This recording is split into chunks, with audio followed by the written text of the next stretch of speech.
सतगुरु, क्या आप हमें बता सकते हैं कि दीक्षा का क्या महत्व होता है? दीक्षा निर्देशों की गठरी नहीं है। असल में किसी भी दीक्षा प्रक्रिया में निर्देश एक तरह का व्यवधान है। ये एक रुकावट है। मैं इसे रुकावट इसलिए कह रहा हूं क्योंकि हम अभी भी निर्देश दे रहे हैं, क्योंकि ज्यादातर लोग, क्योंकि आज वे सभी पढ़े लिखे हो गए हैं, हर चीज को बताना पड़ता है, या इसे इन दिनों छपा हुआ होना चाहिए। अगर आप उन्हें बताते हैं तो भी ये काफी नहीं है।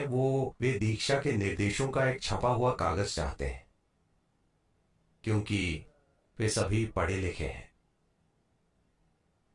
उनका दिमाग शब्दों से भरा हुआ है, जीवन से नहीं। बहुत सारे शब्द। तो हर चीज लिखी हुई होनी चाहिए। यहां तक कि कहना भी पर्याप्त नहीं है, आपको इसे प्रिंट करना होगा, या आपको इसे रिकॉर्ड करके उन्हें देना होगा, ताकि वे हेडफोन लगाकर हर बार निर्देश सुन सकें। दीक्षा शब्दों की गठरी नहीं है। अगर हमें एक उपमा इस्तेमाल करनी हो, अगर आप बिजली के बारे में कुछ जानते हैं, बिजली की चीजों में आप मोटर और वैसी चीजों को जानते हैं, उसमें इंडक्शन नाम की एक चीज होती है। बिजली मौजूद होती है, मोटर मौजूद होती है, हर चीज होती है, लेकिन इंडक्शन स्विच के बिना ये नहीं चलेगी। सभी चीजें वहां मौजूद हैं, लेकिन फिर भी कुछ नहीं होगा। because there is no induction of energy. So initiation is like an induction.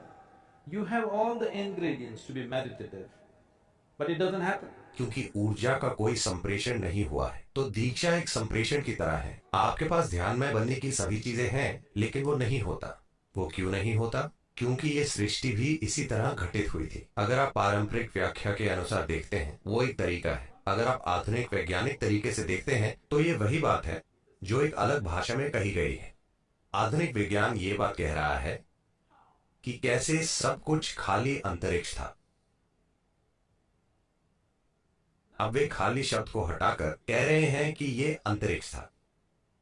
वहां कोई भौतिकता नहीं है, लेकिन वहां कुछ और मौजूद प्रतीत होता है। ये कुछ और क्या है वो हम नहीं जानते, विज्ञान के अनुसार।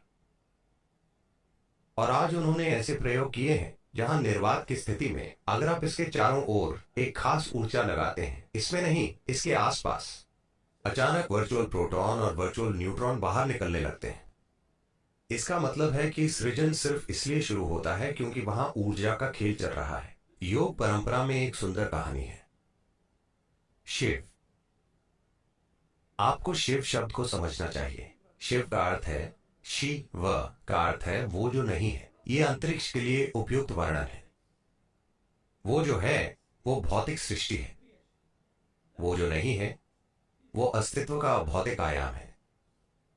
तो शिव का अर्थ है वो जो नहीं है। शिव लेटे हुए थे, उनका शरीर पूरे ब्रह्मांड में फैला हुआ था, लेकिन वे नहीं है, वे मौजूद नहीं है, उनकी कोई भौतिक अभिव्यक्ति नहीं है।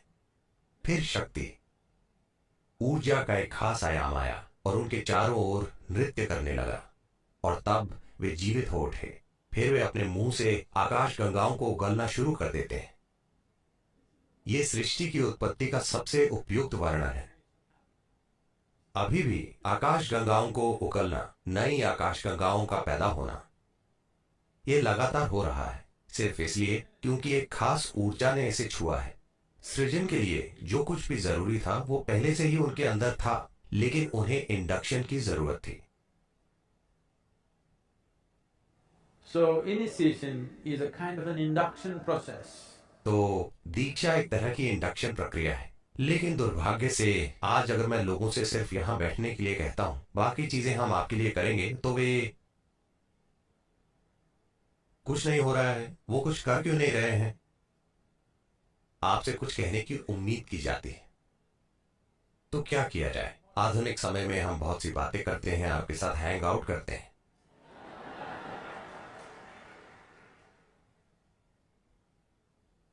आज अगर आप ध्यानलिंग मंदिर में जाकर बैठते हैं, तो बिना किसी निर्देश के आप ध्यान में हो सकते हैं। मैं आपके साथ वो भी यहां कर सकता हूं। क्या नाम है इनका, ये लड़की? हीना। हीना, आप यूके में हैं। अगर आप वहां बस बैठने को तैयार हों तो मैं इसे अभी आपके साथ कर सकता हूं, जहां भी आप हैं।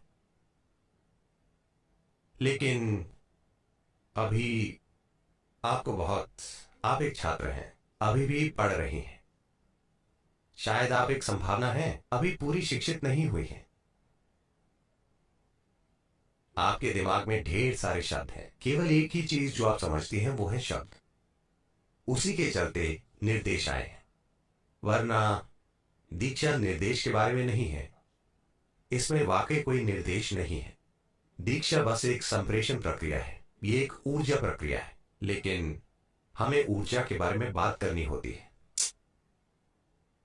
हमें ऊर्जा के बारे में बहुत सी बातें करनी पड़ती हैं, उनके मुंह खोलने और कहने से पहले, ओ ऐसा है क्या?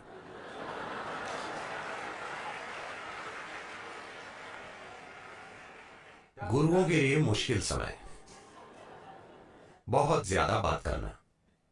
अगर आप बातें ना करें तो कोई भी यहां नहीं होगा। बहुत कम लोग वाकई समझ सकते हैं। अगर हम यहां बस बैठते हैं और स्पंदित होते हैं तो वे भी यहां बैठकर स्पंदित होंगे। उनकी संख्या कम है। वैसे ईशा में यह संख्या बढ़ रही है, मुझे ज्यादा नहीं बोलना पड़ता। लेकिन दुनिया के दूसरे हिस्सों में आपको आपको बातें करनी होती हैं, बातें बातें और बातें करनी होती हैं, और लोगों के साथ हैंग आउट करना होता है।